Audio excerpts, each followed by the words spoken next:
Halo Sobat Football Lovers, kembali lagi di channel Bal News 2. Nah, kali ini di channel ini kami membahas berita seputar olahraga sepak bola. Dari mulai berita timnas Indonesia, informasi Liga Indonesia, informasi Liga seputar internasional.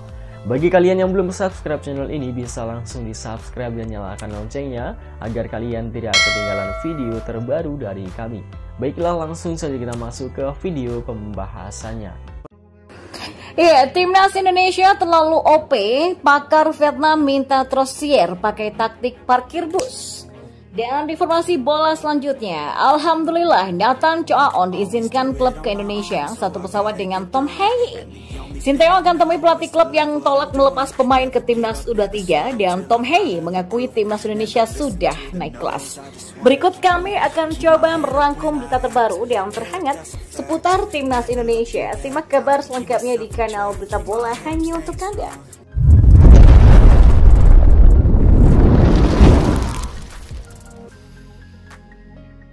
Ya, Vietnam tersambat petir di siang bolong usai timnas Indonesia panggil 28 pemain untuk kualifikasi Piala Dunia 2026.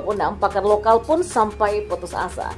Ya, pakar lokal Vietnam sampai putus asa saat diminta saran soal strategi menghadapi timnas Indonesia di kualifikasi Piala Dunia 2026.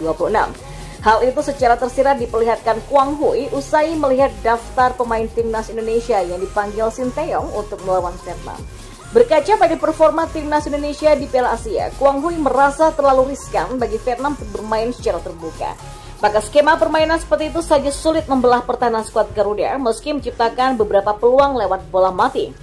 Namun pada akhirnya Vietnam harus mengakui keunggulan timnas Indonesia dengan skor tipis 0-1, begitu juga dengan agenda yang bakal segera dijalani. Vietnam pun dirasa tidak memiliki kesempatan untuk bisa memetik kemenangan saat melawat ke Jakarta. Harapan mencuri poin di markas sendiri pun juga dinilai tipis. Jadi saran untuk Trossier dan Vietnam dari Quang Huy agar bermain bertahan, menerapkan gaya parkir bus dan hanya manfaatkan peluang serangan balik. The Golden Star dinilai tidak akan kuat jika bermain secara terbuka melawan Indonesia dengan komposisi skuad tak komplit. Ya, untuk menghindari tekanan kan kita bisa bermain bertahan dan melakukan serangan balik, memahami ritme pertandingan. Bertahan secara proaktif, dan kalau ada kesempatan kita bisa mengubah keadaan secara fleksibel dan mendekati gawang tim lain dengan cepat, kata Quang Huy. Sementara timnas Indonesia hadir dengan skuad yang penuh, bahkan berpotensi bertambah kuat dengan sederet pemain keturunan baru yang sudah dipanggil. Quang Huy bahkan pasrah jika Vietnam menelan kekalahan saat bertandang ke Jakarta, asa memetik kemenangan lebih besar saat bermain di kandang.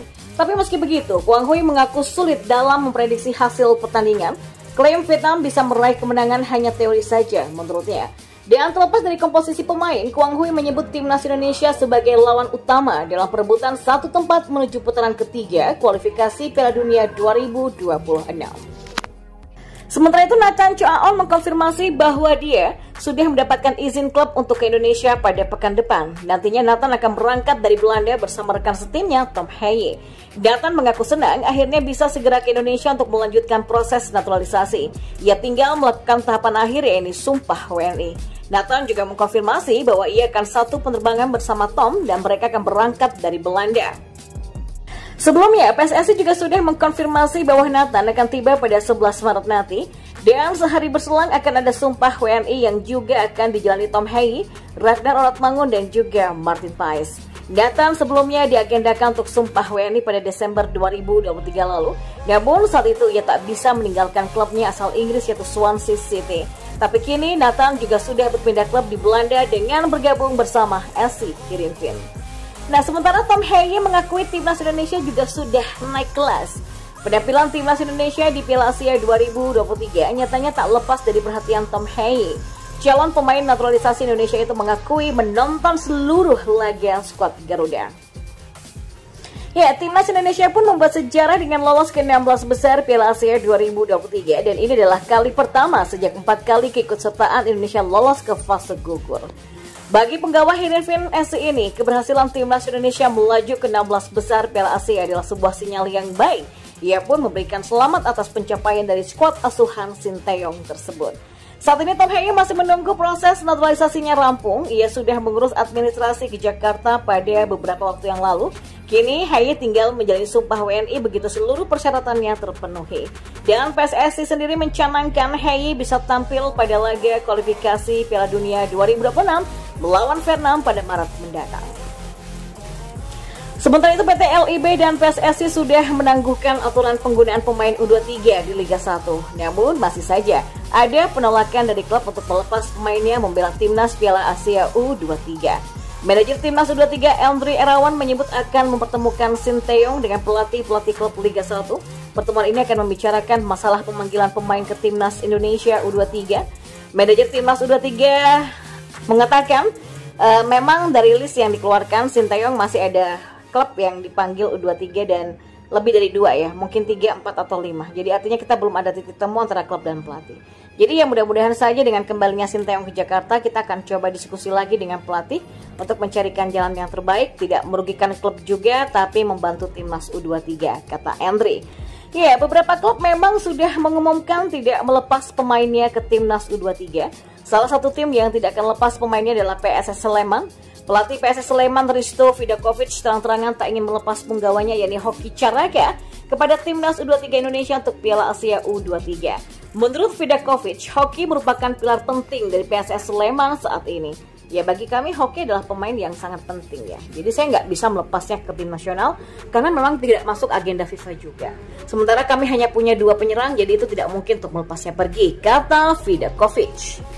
Selain itu pelatih Shin juga memantau 3 pemain yang sedang dalam tahap proses naturalisasi yaitu Tom Haye, Nathan Choaon dan juga Ragnar Oratmangun. Tentu saja ini memberikan suntikan motivasi penting menjelang menghadapi Vietnam yang sama-sama mengincar kemenangan pada laga perdana pada Kamis 21 Maret mendatang. Maka dengan fokusnya pada pemain yang bermain di Belanda, tentu Sinteyong berharap bisa memperkuat skuad Indonesia dengan tambahan pemain berkualitas dari luar negeri. Ya, Rafael Struijk dan Ivar Jenner saat ini merupakan 2 pemain naturalisasi Indonesia yang sudah terbukti punya performa baik di level klub Liga Belanda. Selain itu, Sinteyong juga memberikan perhatian khusus pada pemain seperti Tom Haye, Nathan Choaon, dan Ragnar Oratmangun yang merupakan 3 pemain yang diharapkan dapat menambah daya saing timnas Indonesia di level internasional. Dan kegiatan Sinteyong di Belanda mendapatkan sorotan dari media Vietnam yang merasa khawatir jika timnas Indonesia akan lebih banyak diperkuat oleh pemain naturalisasi. Dantri, salah satu media Vietnam ternama di sana, mengetahui jika Sinteyong akan lebih mengutamakan pemain keturunan dibandingkan dengan pemain lokal di timnas Indonesia. Apalagi langkah yang dilakukan Sinteyong untuk menurunkan pemain naturalisasi mendapatkan dukungan penuh dari PSSI, terutama di bawah naungan Erick Thohir. Mereka mulai cemas karena bisa menjadi ancaman serius bagi timnas Vietnam yang saat ini tampil di kualifikasi Piala Dunia 2026 zona Asia Grup D nantinya. Pelatih Sinteyong itu pernah berkata bahwa selama masih menjabat sebagai pelatih timnas Indonesia akan tetap mengutamakan pemain naturalisasi meskipun mendapatkan kritikan, tulis Dantri. Ya, meskipun memberikan keuntungan bagi Sinteyong, tapi bisa dibilang mengurangi peran pemain lokal yang paling banyak mendominasi di timnas Indonesia. Dan walau ada beberapa pemain yang bermain di luar negeri seperti Pratama Arhan, Elkan Baggett, dan Marcelino Ferdinand, juga Asnawi Mangku Alam Bahar, tentu membuat Sinteyong belum puas. Kualitas pemain lokal di timnas Indonesia memang tak jauh berbeda dibandingkan pemain naturalisasi di timnas Indonesia. Hanya saja, saat ini kesempatan untuk bermain harus lewat persaingan ketat. Maka dengan mengutamakan pemain naturalisasi, apakah Sinteyong mulai mengabaikan peran dari pemain lokal yang menjadi andalan utama di timnas Indonesia, khususnya yang bermain di Liga 1?